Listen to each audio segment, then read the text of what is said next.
Hello learners, welcome to the another session of environmental and occupational hazards. Today we are going to discuss about chemical hazards.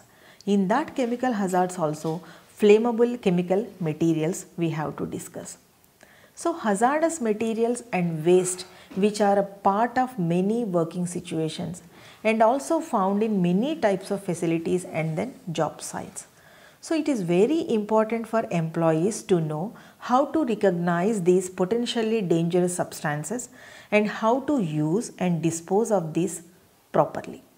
So applications of chemical science, they have contributed significantly to the advancement of the human civilization. And also we present day we are experiencing with a growing understanding and the ability to manipulate chemical molecules in the post World War II, and then chemist was considered a societal problem solver. So they synthesized crop enhancing agricultural chemicals to ensure a constant and viable food supply. They also played a significant role in the eradication of deadly diseases by developing life-saving pharmaceuticals and chemical pesticides. So chemists also developed innovative plastics and also synthetic fibers they are using in both industrial and consumer product. So the chemical industry that has been a vital sector of the modern industrialized economy. So the production, processing and also the use of chemicals in modern society, that means in nowadays, and also it has been accompanied by global scale environmental pollution, natural resource depletion and also health impacts. So the depletion of the stratospheric ozone layer by chlorofluorocarbons, they are also chemicals, and the bioaccumulation of chlorinated organic pesticides in the food chain, that clearly indicates the need for more comprehensive considerations of the potential impacts of chemicals which are using in the society. So now we have to understand that what is a chemical hazard. So hazard we have already experienced in the physical hazards. A chemical hazard is one phenomena of the occupational hazards that is caused by the exposure to the chemical substances either in the form of liquid or gas in the workplace. So chemical exposure in certain occupations that causes the acute or the long-term deleterious effects on the health.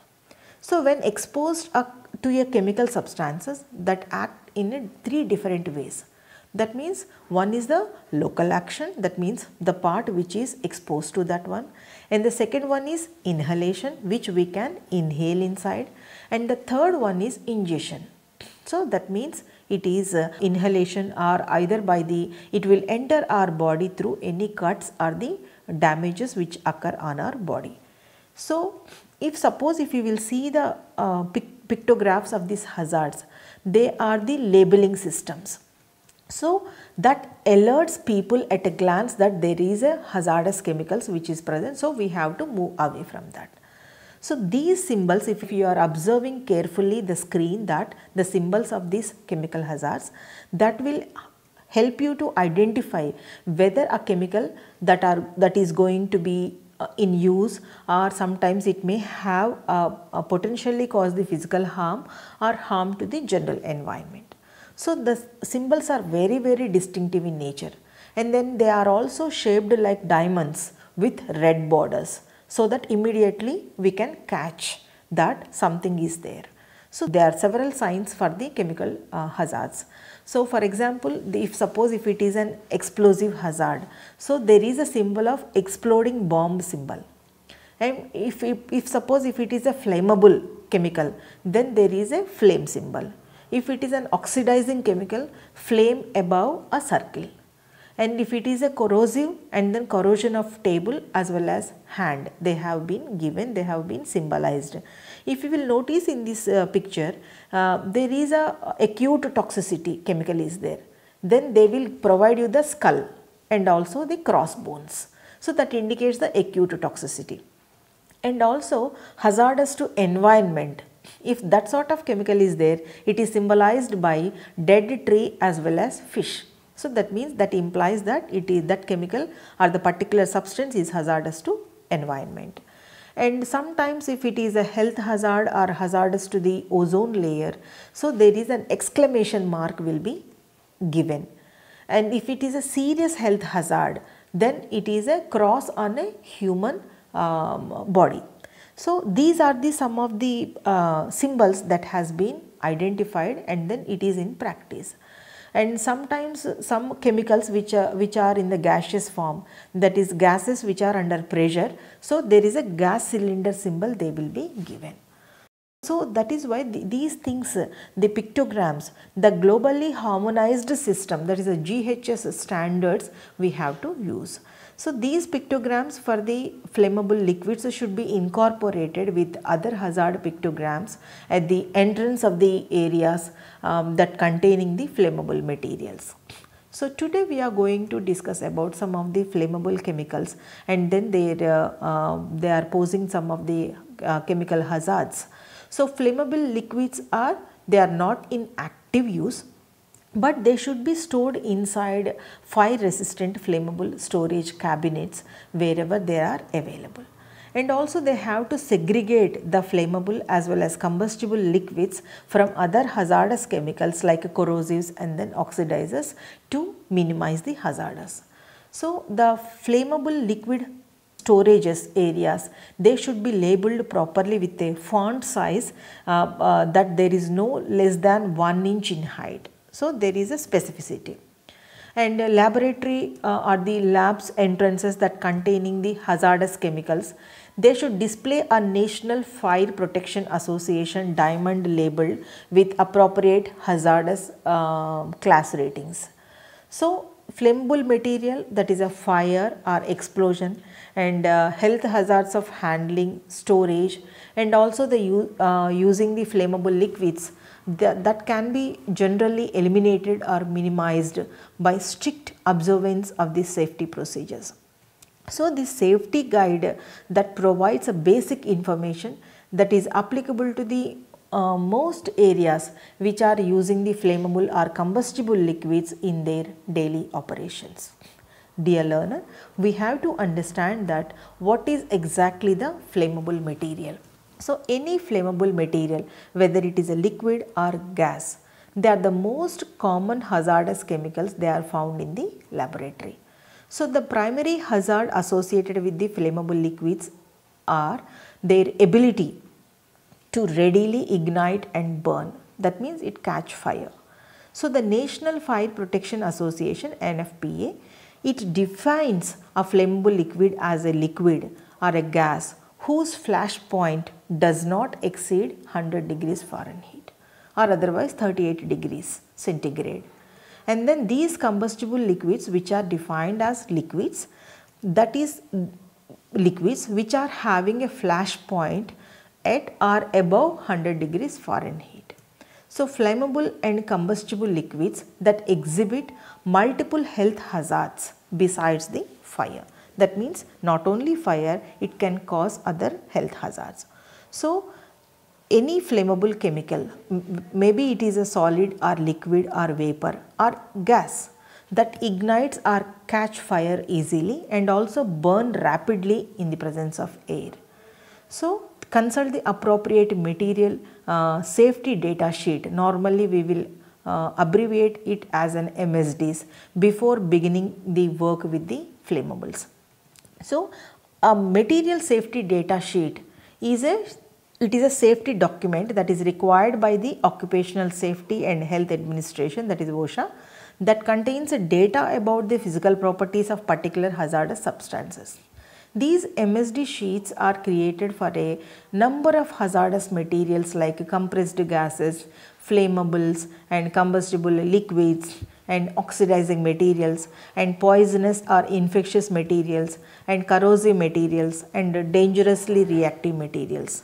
So the main purpose of this MSD is providing the information to the observers or to the employees that it will convey the chemical safety and also hazardous information to the end user. That means employees exposed to hazardous chemicals and employees those who have the stored dangerous chemicals, and also the emergency responders like firefighters, hazardous material crew, and also emergency medical technicians. So these are the critical components of the United States also Occupational Safety and Health Administration. So they will have the hazard communication standard that states that anyone who might handle, work with or be exposed to hazardous materials, they have access to the material safety data sheets, because this document definitely provides the details of the toxicity, use, storage, handling and emergency procedures of hazardous substances. So these sheets are describes the chemical safety and hazardous that may be involved with the product and safety measures that should be taken in order to minimize or avoid adverse outcomes that may result from the chemical exposures, and then chemicals in the workplace, and sometimes improper storage or also handling of hazardous substances and also chemical hazards. So material safety data sheet information is intended to provide employees and emergency personnel with safety measures for handling or working with hazardous substances in a safe manner. So these are most important criteria to have these MSDs before going into the workplace. So flammable chemicals, again they are classified according to the flash point, boiling point, fire point and also auto ignition temperature. So we have already seen that flash point. It is the lowest temperature at which a flammable liquid's vapor burns or catches fire when ignited. And if you will consider the boiling point, it is a temperature at which the vapor pressure of a liquid is equals to the atmospheric pressure under which the liquid vaporizes.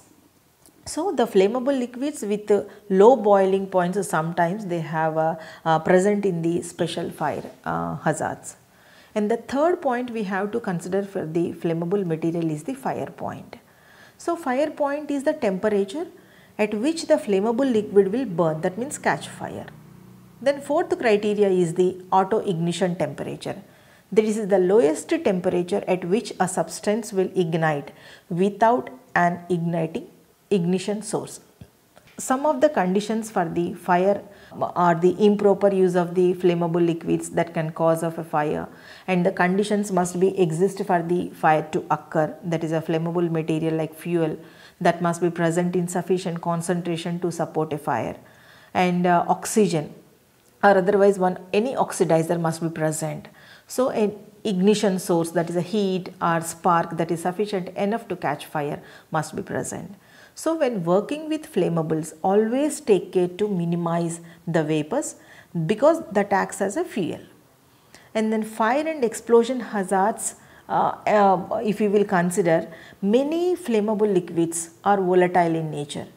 So that means they will evaporate. So these vapors which combined with air and then not in the liquid that ignite and burn, that vapors will catch fire. So increased temperature of a flammable liquid generally causes an increase in the rate at which the vapors are evolved. So normally flammable liquid vapors are heavier than air. So normally once it is heavier, they will settle to the lower levels, not easily diffusing with the air unless there is a sufficient movement of air. So explosions normally occur when the lower explosive limit, that is LEL, is reached, and also the source of the ignition is present. So LEL is the minimum concentration of a flammable liquid vapor in air below which the propagation of flame does not occur on contact with the source of ignition. So now we will come to the storage of this type of materials inside buildings. So that means flammables or the combustible liquids should not be stored so as to limit the use of the exits or the stairways or areas normally used for the safe egress of the people.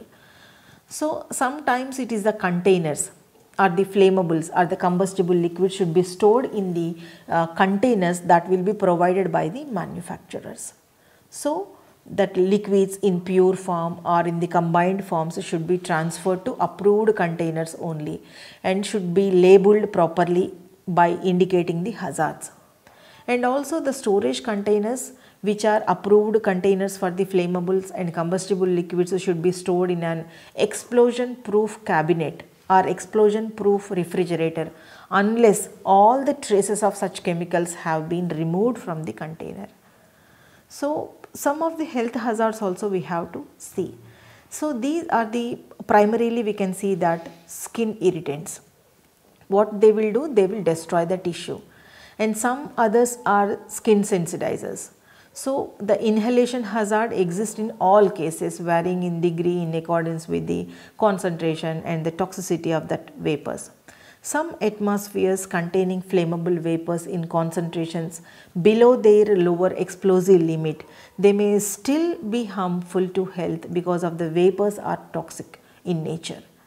So, now we will see that some other flammable hazardous substances, that is a liquid solvents. So, all organic solvents mostly they are most hazardous chemicals in the workplace like ethers, alcohols or toluenes.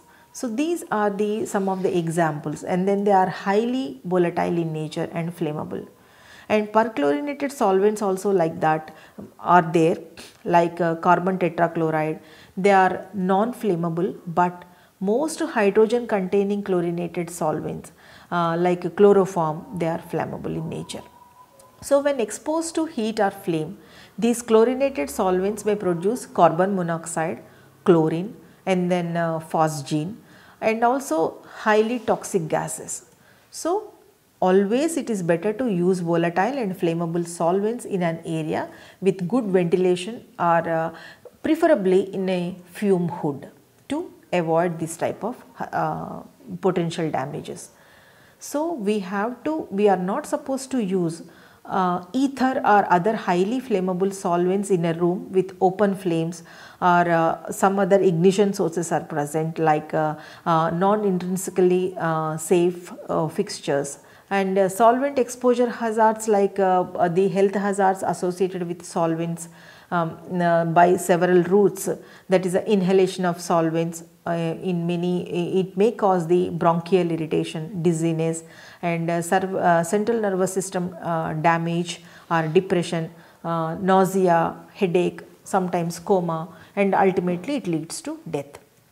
Prolonged or the long time exposure to the excessive concentration of the solvent vapors, that will cause the liver or kidney damage. So, the consumption of the alcoholic beverages that can enhance these effects. So, one has to observe. And then skin contact with the solvents, that also leads to defatting or the drying and skin irritation. And then ingestion of the solvent, that can also cause the severe toxicological effects like so that sort of things happen immediately, we have to seek medical attention compulsory. So, one of the important threshold for the chemicals are the odor. That means they exceeds the acceptable exposure limits. So, if we can smell it immediately, that means we may be overexposed. There should be an increase in ventilation immediately. So, some examples I would like to give this type of solvents are the chloroform, benzene, carbon tetrachloride, and methylene chloride. And some solvents like benzene are known and suspected as a carcinogens, that means cancer causing agents. So, by reducing the solvent exposure to decrease the effect of the solvent exposure, so substitute the hazardous solvents with the less toxic or the hazardous solvents whenever there is a possibility, can be reduce this type of potential hazards.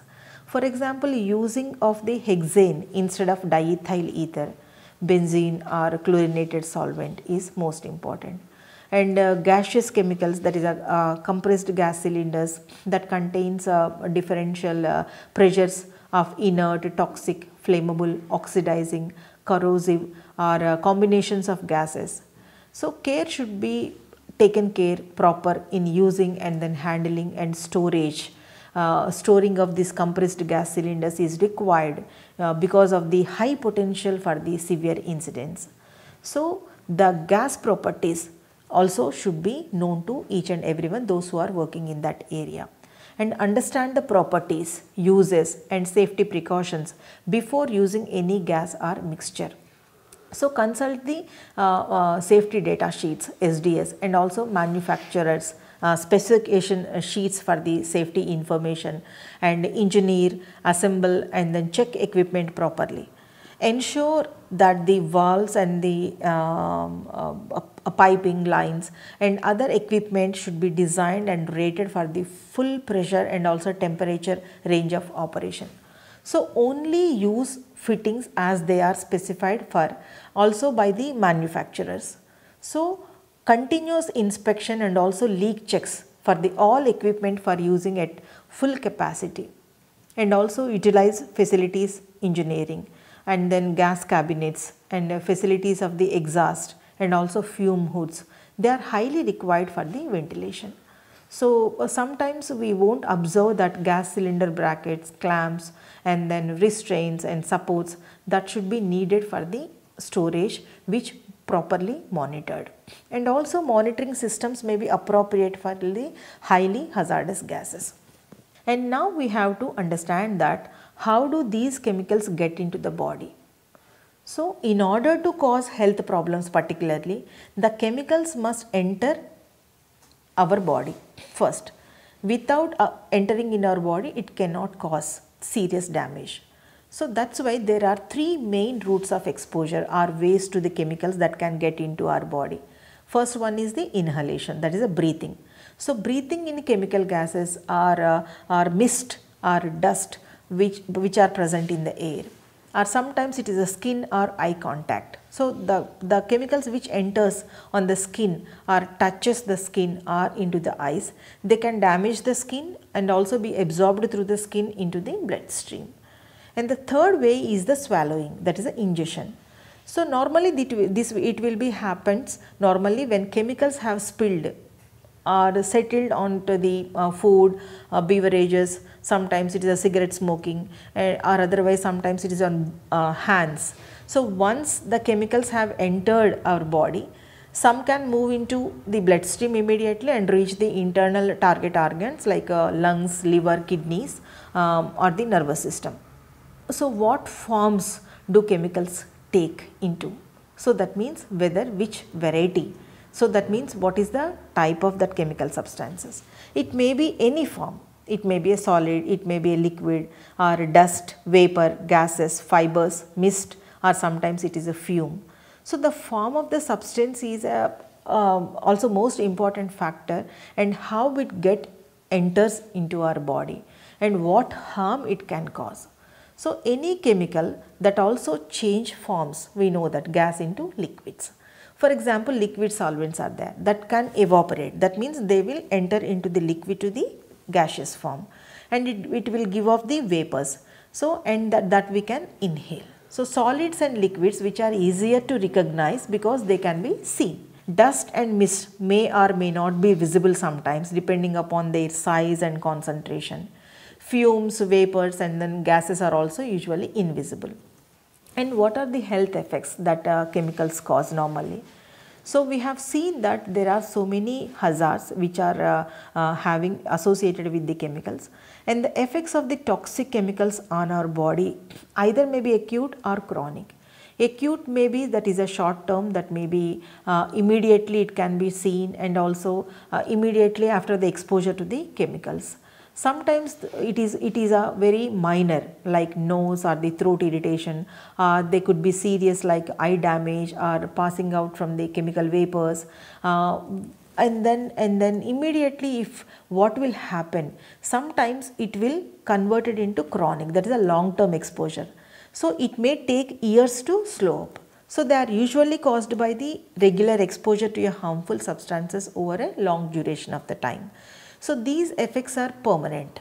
So some chemicals that cause both acute and chronic effects also. For example, breathing solvent vapors might make you dizziness and then immediately. And breathing the same vapors all the time for many years, they may cause the liver damage. So dear learner, so with all these effects and then hazardous systems and then mitigation measures we have seen. So now I would like to conclude that we have discussed how chemical products are instrumental in providing food, shelter and making us more pleasant and more comfortable. But if we will use or misuse or mishandle these, the same products, they can be hazardous and also put us in troubles. So we have already discussed that basic exposure to the chemicals that can cause a systemic reactions, and that can also follow the inhalation, ingestion, absorption through the skin. And also some cancer causing chemicals we have discussed, various types of flammable chemical substances and their hazardous effects we have checked upon. So I think you must have benefited with this session. We will come up with some other issues of the environmental and occupational hazards in the next session. Thank you.